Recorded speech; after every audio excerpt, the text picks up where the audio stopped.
मार्कडवाडी येथे तुम्हा सर्वांना भेटण्यासाठी तुमच्याशी बोलण्यासाठी आज उपस्थित माननीय सदाभाऊ खोत या विधानसभा मतदारसंघाचे नेते माननीय रामभाऊ सातपुते, या गावचे माजी सरपंच माननीय विजय मार्कड, सोपान वाघमोडे, अप्पाजी मार्कड, पांडुरंग चोपडे, भगवान कोडलकर, महेश मार्कड, आनंदा मार्कड, अनुसयाताई मार्कड,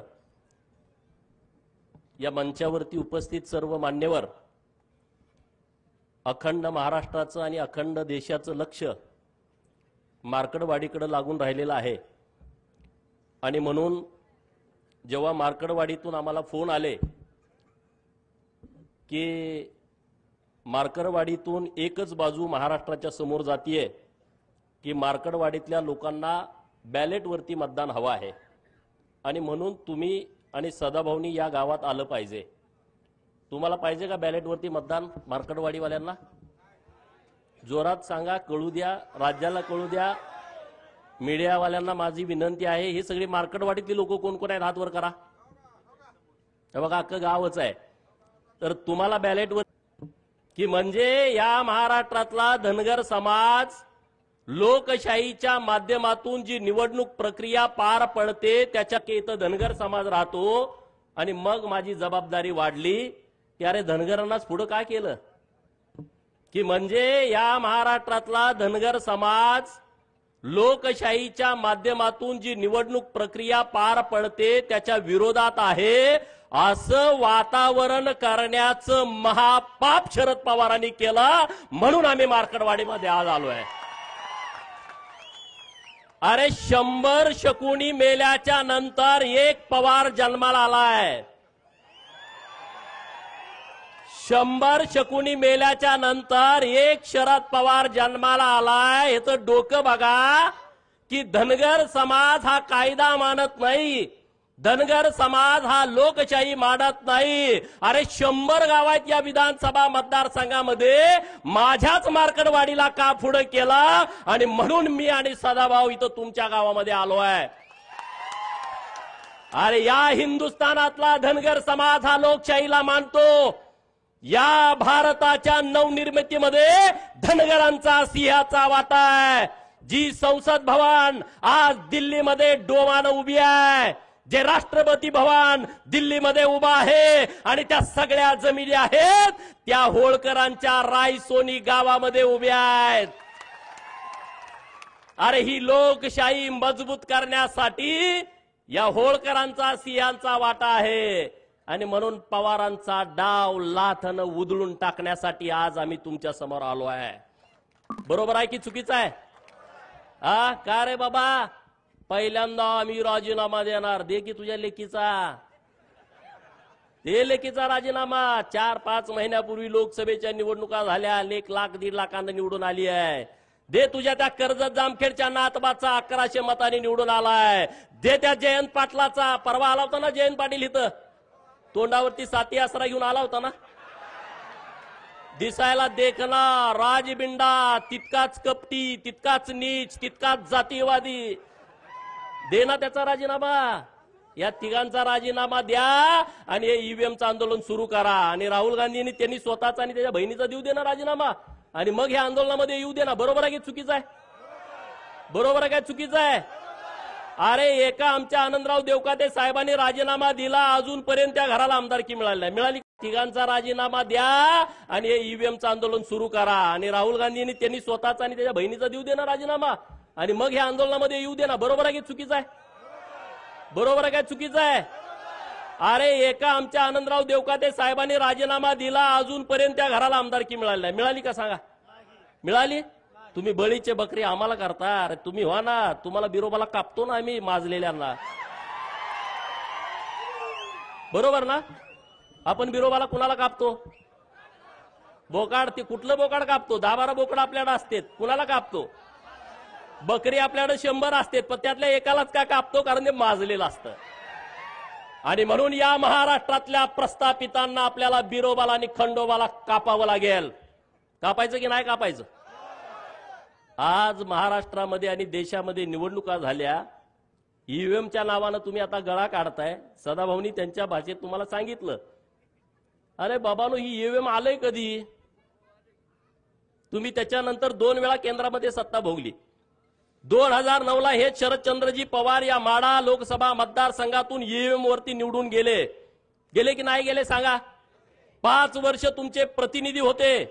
तुमच्या गावात किती वेळा आलते? मार्कडवाडीमध्ये किती वेळा आलते? जरा जोरात कळू द्या.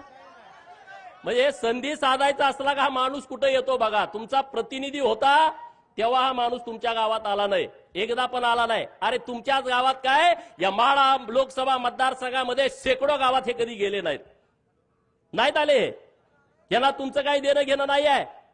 यांचं कसं आहे, आमच्याच कोंबड्यानं बाग दिली पाहिजे आणि मगच उजाडलं पाहिजे. हा जो गेल्या 50 वर्षापासूनचा प्रयोग सुरू आहे, तो प्रयोग आता त्यांचा कोंबडा देवाभाऊनी कापून खाल्लेला आहे. बरोबर, त्यांचा आता कोंबडा ओरडू शकत नाही आणि त्यामुळे त्यांच्या तळपायाची आग मस्तकात गेलेली आहे. आणि म्हणून ठरवलं की आपल्या लोकांशी जाऊन बोललं पाहिजे.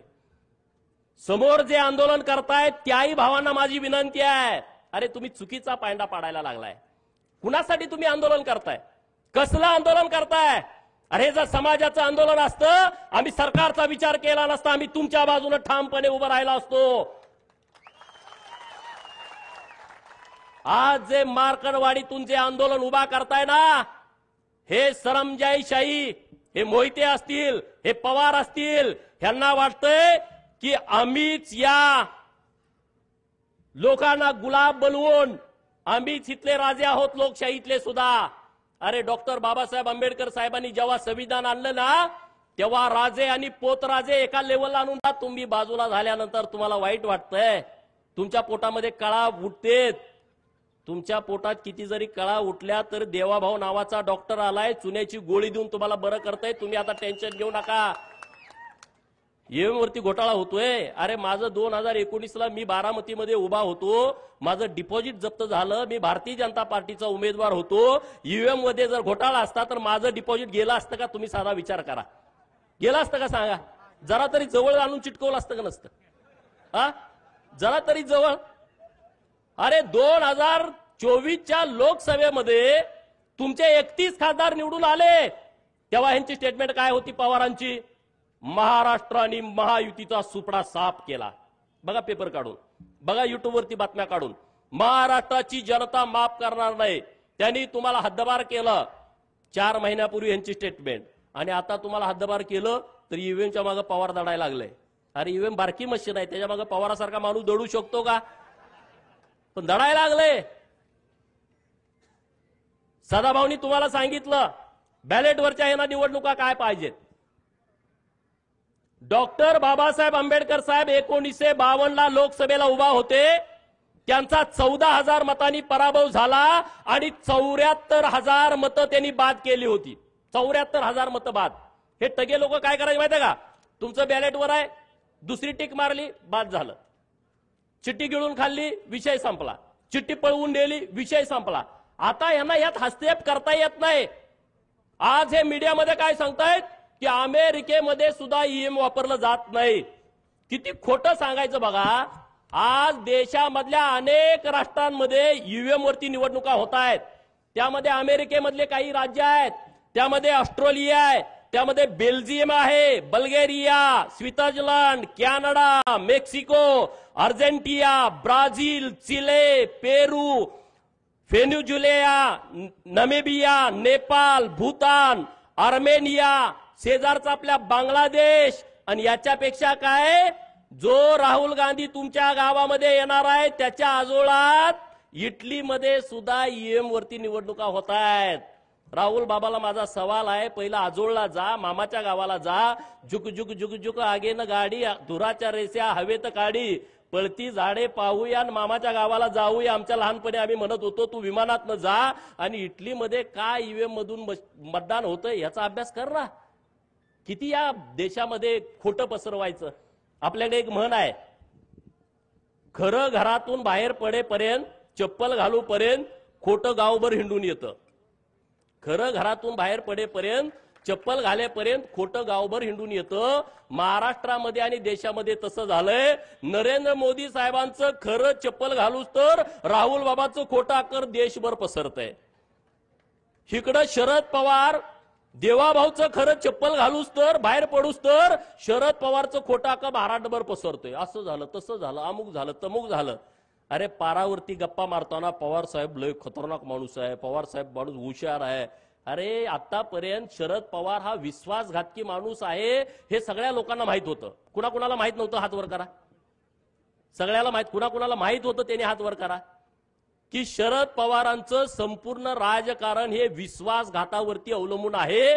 याबद्दल महाराष्ट्रातल्या कुठल्याच माणसाच्या मनामध्ये शंका नव्हती. का होती कुणाच्या मनामध्ये शंका? पण शरद पवार हुशार आहे असं सगळी माणसं म्हणत होती. शरद पवाराला अक्कल जास्त आहे, ती कधी काय करल सांगता येत नाही. हे म्हणणं तुमचं खरं होतं का नाही सांगा. पण मार्कडवाडीच्या पॅटर्न मध्ये पवारांनी लक्ष घातल्यानंतर पवार विश्वासघातकी आहेत हे सगळ्याला मान्य होतं. पण पवारांची अक्कल सुद्धा संपलेली आहे हे आता मार्कडवाडीच्या आंदोलनामधनं माहीत झालेलं आहे लोकांना. बरोबर ना? अरे बाबांनो, काय आंदोलन तुम्ही करताय? काय प्रक्रिया आहे तुम्ही समजून घ्या. या महाविकास आघाडीच्या नेत्यांना मी आणि सदाभाऊंनी आवाहन केला होता. मुंबईमध्ये महात्मा गांधींच्या पुतळ्यांच्या समोर बसून हे आवाहन केलं होतं की 2017 साली निवडणूक आयोगानं आवाहन केलाय, जर यामध्ये काही घोटाळा असेल तर तुम्ही समोर या आणि आम्हाला दाखवून द्या. 2017 पासून 2024 पर्यंत एकही माणूस तिथं ईव्हीएम मशीन हॅक होतंय याचा पुरावा घेऊन गेला नाही. आणि आम्ही सुद्धा आवाहन केला होता, तुम्ही कशाला असं खोटं सांगताय लोकांना? जर ईव्हीएम हॅक होत असेल, ईव्हीएम मध्ये सेटिंग झाला असेल तर तुम्ही सगळे समोर या आणि आम्हाला दाखवून द्या की ईव्हीएम मध्ये अशा अशा पद्धतीनं घोटाळा होतोय. एकही माणूस पुढे यायला तयार नाही. बक्षीस पण आम्ही जाहीर केलं. जयंत पाटील इथं आले होते परवा, त्याचा चेहरा बघितला, लय डिम पडलं होतं. अरे 22 तारखेला संध्याकाळी हा माणूस मुख्यमंत्री होणार म्हणून नव्या नवरी सरकार नटला होता. इकडं तिकडं फिरत होता की मुख्यमंत्री होणार आणि सकाळी 11 वाजता गारज झाला. एकदम गडी डिम पडलाय. एकदम असा राजबिंडा गडी पण असा डिम पडलाय. आणि तो काय म्हणतोय, कार्यकर्त्याची मिटिंग घेऊन आपला विजय हा 61,000 मतांनी झालाय. निवडून किती मतांनी आलाय? 11,000. भाजपवाल्यांनी 50,000 मतं यात अगोदरच सेट केलेत. काय म्हणतोय? भाजपनं 50,000 मतं अगोदरच सेट केलेत. म्हणून मी आणि सदाभाऊ 50 रुपयाचं बक्षीस देईल आणि सदाभाऊ 51 रुपयाचं बक्षीस देईन, असं 101 रुपयाचं बक्षीस आम्ही जाहीर केलंय. लायकीप्रमाणे बक्षीस द्यावं लागतं म्हणून 101 रुपये. दुसरा कोणी हॅकर असेल तर त्याला 11 लाख रुपयाचं आमचं वेगळं बक्षीस आहे. त्यानं जर त्याच्या बुद्धिमत्तेनं हॅक केला तर काय प्रकार आहे? किती खोटं बोलायचं, लोकांना किती खोटं सांगायचं. जयंत पाटलांना ही प्रक्रिया माहित नाही ईव्हीएमची. शरद पवारांना ही प्रक्रिया माहित नाही. मी आवाहन करतो मार्कडवाडीतून, शरद पवारांनी राष्ट्रवादी काँग्रेसच्या खासदारांचं, राष्ट्रवादी काँग्रेसच्या आमदारांचं एक प्रशिक्षण घ्यावं आणि या देशामध्ये निवडणुका कशा होतात त्याचं प्रशिक्षण पहिल्यांदा त्यांना द्यावं. आणि मग महाराष्ट्राच्या विधानसभेची निवडणूक झाल्यानंतर तुम्ही मार्कडवाडीमध्ये बॅलेट वरती मतदान घेण्याचा आग्रह करताय म्हणजे तुम्ही कायदा मानत नाही, म्हणजे तुम्ही संविधानाला मानत नाही. शरद पवाराचा हम करे सो कायदा सुरू आहे, ते देशामध्ये संविधानाला मानत नाहीत. अरे साधं गणित आहे. लोकप्रतिनिधी अधिनियम आहे 1951, कलम 19A, कलम 20 आणि कलम 20A काय म्हणताय की या देशामध्ये निवडणूक घेण्याचा अधिकार फक्त इलेक्शन कमिशन ऑफ इंडियाला आहे किंवा त्यांच्या लोकांना आहे. याच्या व्यतिरिक्त दुसरा माणूस निवडणूक घेऊ शकत नाही. म्हणजे दुसऱ्या त्यांच्या मशिनरीला, म्हणजे कोणाला? कलेक्टरना लोकसभेची निवडणूक, प्रांतांना विधानसभेची निवडणूक, बीडीओ आणि तहसीलदारांना पंचायत समिती आणि जिल्हा परिषदची निवडणूक घेण्याचा अधिकार आहे.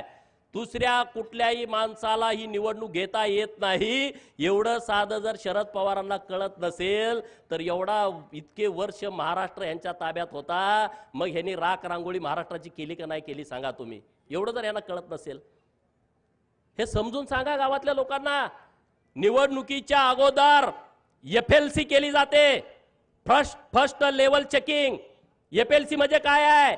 त्या ज्या सगळ्या ईव्हीएमच्या मशीनी आहेत ना, त्या मशीनी सोलापुरात, त्या मशीनी सांगलीत, त्या मशीनी साताऱ्यात, त्या पुण्यात जिल्ह्याच्या ठिकाणी असतात गोडाऊन मध्ये।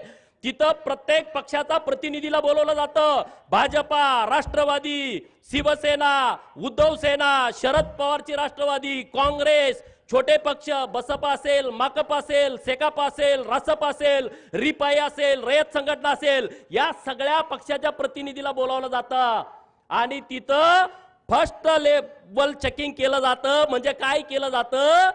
तुमच्या विधानसभा मतदारसंघामध्ये जेवढ्या मशीनी आहेत, जेवढे बूथ आहेत, त्या मशीनीपैकी 1% मशीनवरती 1200 मतदान पोलिंग करून घेतली जातात। किती? 1200 मतदान तुमच्या समोर, आणि मग ते चेक केलं जातं हे 1200 मतदान पडले का। परत 2% मशीनी त्यातल्या घेतल्या जातात, त्यामध्ये 1000 मतदान चेक केलं जातं। 1000 वेळा मतदान द्यायचं आणि ते चेक करायचं त्यालाच दिलंय का। आणि मग तिसऱ्या वेळा परत 2%, त्यामध्ये 500 मतदान द्यायचं। हे 2%, 2% आणि 1%, 5% झालं। आणि राहिलेल्या सगळ्या मशीनीवरती, एका मशीन मध्ये 16 उमेदवार असतात, त्या प्रत्येक मशीनीवरती 6 प्रत्येक उमेदवाराला मतदान द्यायचं आणि ते चेक करायचं। हे चेक त्यांच्या समोर करायचं आणि त्यांनी सह्या करायच्या सगळ्या प्रतिनिधींनी। आणि मग जेव्हा ही मशीन आपल्या गावात येते ना बूथवरती, तिथं आल्यानंतर आपल्या सगळे आपण मतदान प्रतिनिधी असतो, त्यांच्या समोर प्रत्येक मशीनवरती 50 मतदान करून घ्यायचं। किती? येड्यात कुणाला काढताय? अरे आमचा मेंढका सुद्धा हुशार झाला पवाराच्या पार्टीच्या लोकांनो। मेंढक्याला सुद्धा अक्कल आली, अरे उद्या आमचा मेंढका जर आमदार झाला तर तुमच्यापेक्षा चांगलं काम करू शकतो। पण तुम्ही लोकांची दिशाभूल करताय, लोकांना फसवताय, लोकांना खोटं सांगताय। पवारांना माझं आव्हान आहे, मार्कडवाडी पॅटर्न पवारांना का जवळचा वाटतोय? मी मीडियामध्ये पण सांगितलं, पवारांना अट्रॅक्शन मार्कडवाडीचं का आलं, राहुल गांधीला अट्रॅक्शन मार्कडवाडीचं का येत आहे, तर त्याचं कारण मित्रांनो वेगळं आहे। नानाभाऊ आपले यायला लागलेत पाणी करायला, त्यांचं काय वेगळं गणित आहे की या देशातली जनता नरेंद्र मोदी साहेबांना परत 2029ला पंतप्रधान करणार आहे। तुमचं काय मत आहे? तुमचं काय मत आहे? हे लोकमत आहे, बरोबर की नाही बरोबर? नरेंद्र मोदी साहेब परत 2029ला पंतप्रधान होणार आहेत। आता देवाभाऊ 5 वर्षासाठी महाराष्ट्रात मुख्यमंत्री झाले, किती जरी तुम्हाला वाईट वाटलं तर आता त्याला नाइलाज आहे। पवारांच्या पार्टीचं जातीयवाद्यांचं म्हणणं काय होतं महाराष्ट्रातल्या माहित आहे का? महाराष्ट्रात महायुतीचं सरकार यायला नाही पाहिजे। बघा, पहिली यांची इच्छा मोहितेंची काय, महाराष्ट्रात महायुतीचं सरकार नाही आलं पाहिजे। महाराष्ट्रात जर महायुतीचं सरकार आलं तर भाजपचा मुख्यमंत्री झाला नाही पाहिजे, दुसरी इच्छा। तिसरी इच्छा काय, जर भाजपचा मुख्यमंत्री झाला तर देवाभाऊ झाला नाही पाहिजे। अरे आमचा मसोबा, बिरोबा, खंडोबा, धुळोबा, मकुबाई, नीनाबाई ही सगळे आमचे देव जागे आहेत रे। तिथला बहुजन जागा आहे गावगाड्यातला। गावगाड्यात 1500 रुपयात काय होतंय? बातमी बघितली होती ना टीव्ही वरती? 1500 रुपयात काय होतंय? मी सांगितलं, चॅनेलवाल्यांनी मला विचारलं, ताई असं बोलतात की 1500 रुपये काय होतंय? मी त्या चॅनेलवाल्यांना सांगितलं, हे 1500 रुपये मुंबईमध्ये ताज हॉटेलला बसून 1500 रुपयाची कॉफी पिणाऱ्यासाठी नाहीत। हे 1500 रुपये ट्रायडंट हॉटेलला 1000 रुपयाचा चहा पिणाऱ्यासाठी नाहीत। 2-3 लाखाचा गॉगल घालणाऱ्यांच्यासाठी हे अजिबात नाही आहे। ज्यांच्याकडे 1.5-2-3 लाखाची पर्स आहे अजिबात नाही। ज्यांच्या पायामध्ये 1.5 लाखाचा, 50,000चा, 1 लाखाचा उंची सॅन्डल आहे त्यांच्यासाठी नाही, लिपस्टिक वाल्यांच्यासाठी नाही। हे कुणासाठी आहे? मार्कडवाडीमध्ये जी माझी बहीण रानामध्ये काम करते आणि तिच्या अंगामध्ये ताप आला, कणकणी आली, थंडी आली आणि तिच्याकडे 50 रुपये इंजेक्शनासाठी नाही, त्या माझ्या बहिणीसाठी ही योजना आहे।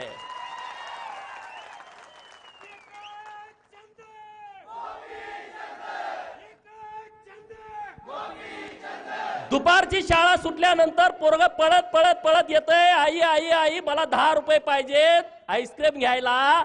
आणि जेव्हा आई घरामध्ये जाते, डब्यामध्ये बघते, गाडग्यामध्ये बघते, चुलीजवळ बघते, तिच्याकडे 10 रुपये नाहीत आणि म्हणून तिच्या डोळ्यात पाणी येतंय की मी माझ्या लाडक्या पोराच्या हातामध्ये खाऊसाठी 10 रुपये देऊ शकत नाही. त्या लाडक्या बहिणीसाठी ही आमची योजना आहे. आणि म्हणून महाराष्ट्रातल्या लाडक्या बहिणीनं ही ईव्हीएम मशीन हॅक केली. या महाराष्ट्रातल्या ओबीसीनं 346 जाती असणाऱ्या ओबीसीनं, भटक्या विमुक्तानं, या महाराष्ट्रातल्या लोकांनी ईव्हीएम मशीन हॅक केली. सगळी मतं ही महायुतीच्या बाजूने दिली. या महाराष्ट्रातला गरीब मराठा ताकदीनं देवाभाऊंच्या पाठीमागे उभा राहिला, त्यानं ही मशीन हॅक केली. मित्रांनो, गावातल्या कोतवालाला जाऊन भेटा. 7,500 पगार वाढवला, परत 10% वाढवला. कोतवालाचं गावात संबंध किती असते तुम्हाला माहित आहे? कोतवालाच्या पुढे कोण जाते का? नाहीतर उतारा उलटा पालटा करून टाकते. या महाराष्ट्रातल्या कोतवालांचा 7,500 पगार वाढवला. त्या कोतवालांनी आमच्या बाजूने मतदान केलं, त्यांनी ईव्हीएम मशीन हॅक केली. गावातल्या पोलीस पाटील इथं कोण आहे का? पोलीस पाटील 8,500 मानधन वाढवलं या महाराष्ट्रातल्या पोलीस पाटलांचं. मग police Patil EVM machine hack करायचं सोडल का सांगा? 5 वर्ष आंदोलन करत आम्हाला हे द्या, आम्हाला ते द्या, कुणी काय दिलं नाही. देवाभाऊनी 8,500 वाढवून टाकले. पोलीस पाटलाला पै पाहुणे नातेवाईक असते की नाही? पाटील गावात रुबाबदार असते, ढिलं नसतंय काम पाटलाचं. पाटलाच्या नातेवाईकांनी मशीन हॅक करून टाकली. सगळे महायुतीच्या बाजूने मतदान करून टाकलं की नाही टाकलं सांगा? होमगार्ड पोरं आंदोलन करतेत, 180 दिवस आम्हाला काम द्या आणि आमच्या मानधनात दुप्पट वाढ करा. कधीच कुणी केली नाही. देवाभाऊने केली, दुप्पट वाढ करून टाकली. पोलीस ड्रेसमध्ये असणारा माझा होमगार्ड भाऊ खुश झाला, त्यानं ईव्हीएम मशीन हॅक केली. 1 रुपयामध्ये विमा. त्या द्राक्ष बागायतदार शेतकऱ्याला विचारा, त्या डाळिंब बागायतदार शेतकऱ्याला विचारा, त्या ऊसवाल्याला विचारा, त्या कापूसवाल्याला विचारा. 1 रुपयामध्ये विमा. अरे शेतकरी खुश झाला. 0 लाईट बिल, शेतकरी खुश झाला. मी विचारलं शेतकऱ्यांना प्रचाराला गेल्यावर, किती वीज बिल होतं तुमचं? म्हणला 5 लाख. घेतल्यापासून भरलंच नाही. 3 लाख, 2 लाख. मग तो काय पवारच्या बाजून मतदान करल का? सांगा ना. ज्याचं लाईट बिल 3 लाख, 4 लाख, 5 लाख माफ झालं, तो पवारांच्या बाजूने मतदान करेल का? नाही करणार.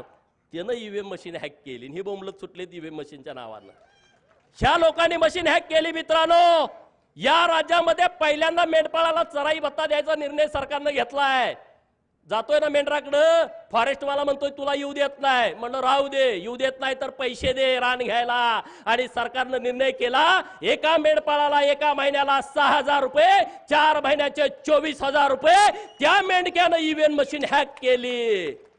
महाराजा यशवंतराव होळकर महामेश योजना आली आहे, त्या मेंढक्याला त्याचा लाभ होतोय. त्यानं तुमची ईव्हीएम मशीन हॅक केली आहे. या महाराष्ट्रातल्या गरीबाची पोरं प्रत्येक जिल्ह्याला 100 मुलं मराठा समाजाची, 100 मुली मराठा समाजाच्या हॉस्टेलला राहत आहेत. 100 मुलं ओबीसीची, 100 मुलं ओबीसीच्या मुली. त्या हॉस्टेल चालू केली. त्यांच्या आई वडिलांनी ईव्हीएम मशीन हॅक केली आहे. ही ईव्हीएम मशीन त्यांनी हॅक केलेली आहे. या महाराष्ट्रातल्या सगळ्या मुलींचं उच्च शिक्षण सरकारनं मोफत केलं. मेडिकलचं, इंजिनिअरिंगचं, B.Pharm, D.Pharm. त्या मुलीच्या आई वडिलांनी, आजोबांनी, पंजोबांनी ही ईव्हीएम मशीन हॅक केली की नाही सांगा? या देशातल्याने महाराष्ट्रातली 73 मंदिरं आपल्या सरकारच्या माध्यमातून 60 वर्षाच्या वरचे जे आपले आई वडील आहेत त्यांच्यासाठी मोफत दर्शन सुरू केलं आहे. केदारनाथला जावा, अमरनाथला जावा, तुम्ही कुठेही जा, काशीला जावा.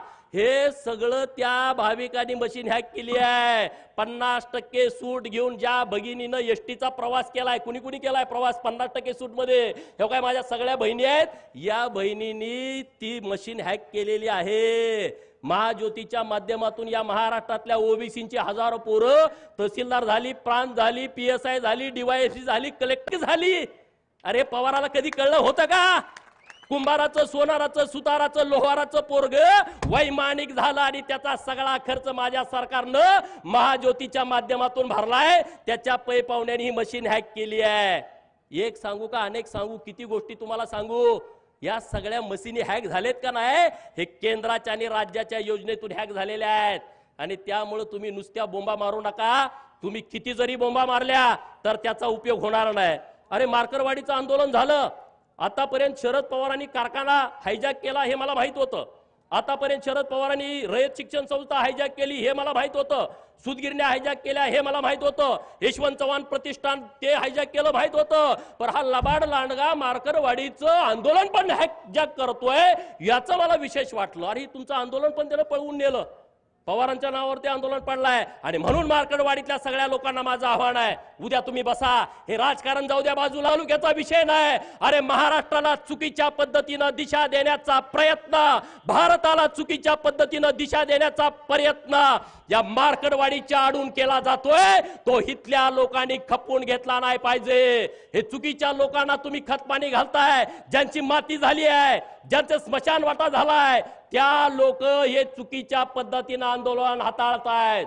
आणि मुंबईमध्ये बघितलं हे कसं आहे बघा प्रकरण, मार्करवाडीमध्ये प्रशासन गैरवापर करताय म्हणून आम्ही आमदारकीची शपथ घेत नाही. पहिल्या दिवशी तुम्ही बघितलं का, पहिल्या दिवशी काय केलं, आमदारकीची आम्ही शपथ घेत नाही. मग आता दुसऱ्या दिवशी यांनी काय घ्यायची सांगा, बरोबर ना? तुम्हाला हे पसंत नाही, तुम्ही ईव्हीएमच्या विरोधामध्ये आहे, तर तुम्ही पहिला राजीनामा दिला पाहिजे ना. तुम्ही पहिला राजीनामा देऊन टाका ना सगळेजण सरसकट. तुमच्या कुणाच्या तरी सांगण्यानं बॅलेटवरती निवडणुका होतात. अरे काय धर्मशाळा आहे का? कुणी पण सांगावं आणि कुणी काय करायचं, हे कायद्याचं राज्य आहे, हा कायद्याचा देश आहे. जे संसदेमध्ये चालतंय, जे महाराष्ट्राच्या विधानसभेमध्ये कायदे होतात त्या पद्धतीनं हा देश चालतो. पवारांनी सांगण्यावरून आणि त्यांच्या बगलबच्च्यांच्या सांगण्यावरून हा देश चालत नाही, राहुल गांधीच्या सांगण्यावरून हा देश चालत नाही. ज्यांना ही प्रक्रिया मान्य नसेल त्यांनी राजीनामे द्या आणि मग तुम्ही आंदोलन सुरू करा. नुसतं करंगळी कापून शहीद झाल्याचा आव आणू नका. ज्यांना कोणाला द्यायचं आहे ना, आज दिल्लीमध्ये तिथं सुप्रिया सुळेंनी ओम बिर्ला साहेबांना जाऊन भेटावं अध्यक्षांना आणि तिथं तात्काळ राजीनामा द्यावा. ईव्हीएम वरती माझा विश्वास नाही आणि म्हणून मी राजीनामा देत आहे आणि मी माझ्या बाबाच्या सोबत आंदोलनात उडी घेत आहे. राहुल गांधी आणि प्रियांका गांधींनी ओम बिर्ला साहेबांना भेटावं आणि डायरेक्ट राजीनामा द्या ना. मीडियाच्या समोर काय राजीनामा देत आहे? आणि रोहित पवार, जयंत पाटील यांनी उद्याच्या उद्या, कालच राहुल नार्वेकर साहेबांचे अध्यक्ष म्हणून निवड झालेले आहे, त्यांच्याकडे पहिल्यांदा जाऊन राजीनामा द्यावा.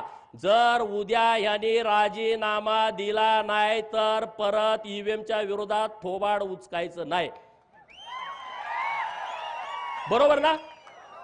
बरोबर का चूक आहे? तुम्हाला करायचंय तर खरंच करून टाका ना. नाटक कशाला करताय? नाटक करू नका. तुम्हाला जे काम करायचंय ते तुम्ही एकदम बिनधास्त करा.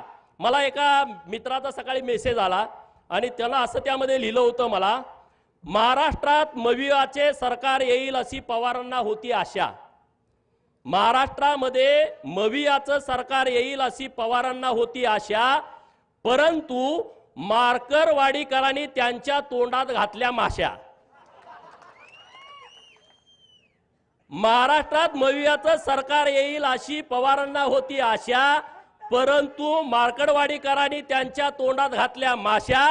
पवारांच्या राजकीय जीवनाचा केला तमाशा, म्हणून पवार वाजवत आहेत ईव्हीएमचा ताशा.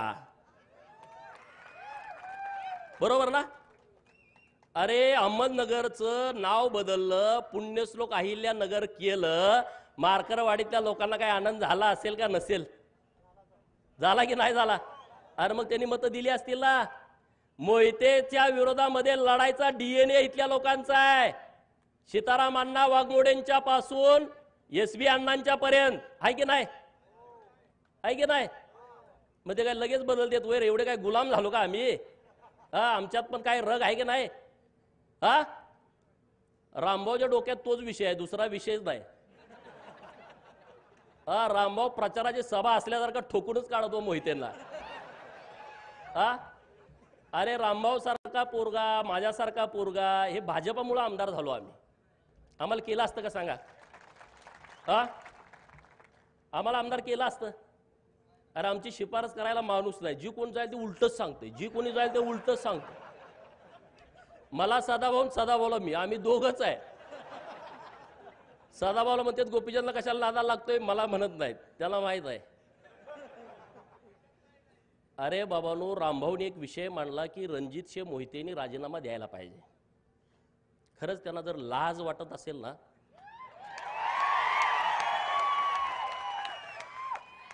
अरे आपण ज्या देवाभाऊंच्या मुळे माणसात आहोत, जेलमध्ये तुम्ही असता, त्या देवाभाऊंच्या अडचणीच्या काळामध्ये तुम्ही लोकसभेला आणि विधानसभेला विरोधामध्ये गेला। नितेश राणेंचं टाळ्या वाजवून जरा अभिनंदन करा। मी एक कहाणी तुम्हाला सांगणार आहे। बरोबर, रगेल आहे, पोरं त्यांच्या पुढची रगेल निघाले।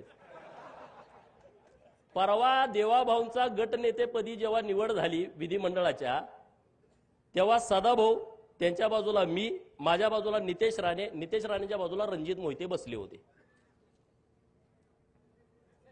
सेंट्रल हॉलला। नितेश राणे साहेबांना ते दिसले, म्हणजे अरे तू कसं काय इथं आलायस? हे खरी परिस्थिती। अरे तुला काय लाज लज्जा वाटत नाही का? नाही नाही, ते रामभाऊनं आमची खानदानाची आईवण काढली। अरे तुझी कुठं, तू खानदान सगळं जेलमध्ये असतं तुझं म्हणले। तू काय सांगतोय रे म्हणले?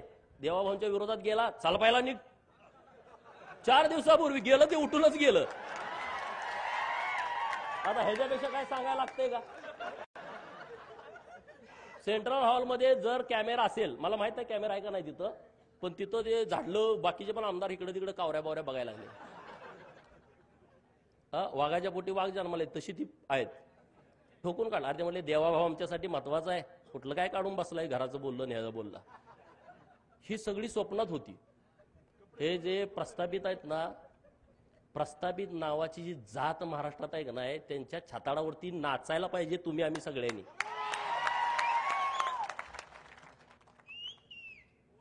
नाचायला पाहिजे का नाही पाहिजे? त्यांना असं वाटत होतं की आता आपलं कोणतर सरकार येते ना, आम्ही असं करून तसं करू। आता इतकी मऊ आलेत। जयंत पाटलाचं कालचं सभागृहातलं भाषण ऐकलं का? 2019ला देवाभाऊंना पुन्हा येईन ह्याच्यावरती असा डिवचत होता का नाही? आणि काल स्वतःसारखा मऊ 4 वेळा पाया पडले सगळ्यात तिन्ही पुढाऱ्यांच्या। किती वेळा? जयंत पाटील वाटतंय ना, 4 वेळा लाचार झाले। मोहिते किरकोळ आहे हो,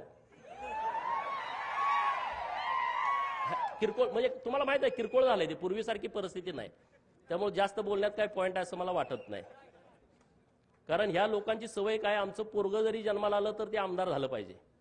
आणि आम्ही किती बी इकडं 20-20 वर्ष काम केलं, त्यांचं काय यांना लॉटरी लागली म्हणते। अरे लॉटरी? अरे आमच्या अंगावरती अजून पोलिसांनी मारलेले वळ गेले नाही 2007, 8, 9चे। ह्या जयंत पाटलाला मी जेव्हा अडवलं होतं तेव्हा आमच्यावरती लाठीचार्ज झाला होता। ती पोलिसाकडे प्लॅस्टिकचे काटे ना, पोलिसाकडं लय वाईट आहे। ते मारल्यानंतर 1 तासानं कळते कातड गेले, आधी कळत नाही। पुण्यश्लोक अहिल्या देवींची जयंती होती त्या दिवशी, आणि अचानक मी तिथं मंत्र्यांना बंदी घातली होती। टेंबूचं पाणी जोपर्यंत देत नाही तोपर्यंत मंत्र्यांनी यायचं नाही। जयंतरावला जरा कंड होता, अचानक हेलिकॉप्टर उतरवलं। मी तासगावात गेलो होतो, मला कळाला आलाय, लगेच गाडी वळवली, 5-50 पोरावरती अडवून टाकला। अडवला का पोलिसांनी लाठीचार्ज केला आणि परत आम्ही त्या जयंतीच्या कार्यक्रमाला गेलो किडेबिसरी तालुका सांगोल्याला, आणि तिथं कोंबडवाडी म्हणून गाव आहे, तिथं गेल्यावर चंचानाय लागलं, तवर कळालं नव्हतं। अरे सगळ्यांना म्हटलं बघा काय काय झालं, पॅन्टावर केल्या तर कातडच नाही, सगळं रगात। अरे आम्ही संघर्ष केलेले लोक आहोत, आम्ही संघर्ष करून इथं आलोय, आम्हाला काही लॉटरी लागलेली नाही। आमच्या घरात पोरग जन्माला आलं तर आमचा नामकरणाचा कार्यक्रम कसा असतो? पोरग पाळण्यात ठेवतेत, आमच्या आया बहिणी गोळा होतेत, कुणी गोविंद म्हणा, कुणी गोपाळ म्हणा, कुणी गोविंद म्हणा, कुणी गोपाळ म्हणा, कुर्र करून त्याचं नाव ठेवतेत। बरोबर? मोहितेच्या घरात असं नाही, कुणी गोविंद म्हणा, कुणी गोपाळ म्हणा, तिथं पाळण्यात ठेवल्यामुळे कुणी आमदार व्हा, कुणी खासदार व्हा। काय? कुणी आमदार व्हा, कुणी खासदार व्हा, कुठल्याही पार्टीत जावा, बेईमान राहावा, पण आमदार खासदार व्हा। त्यात नाही जमलं तर जिल्हा परिषदचा अध्यक्ष व्हा, जिल्हा परिषदचा सभापती व्हा, झडपीचा मेंबर व्हा, आवाज माणदेशाचा, माणदेशातील प्रत्येकाचा, माणदेश प्राईम। सबस्क्राइब करा आणि अपडेट रहा। नवीन व्हिडिओच्या नोटिफिकेशनसाठी बेल आयकॉनचं बटन दाबा। धन्यवाद।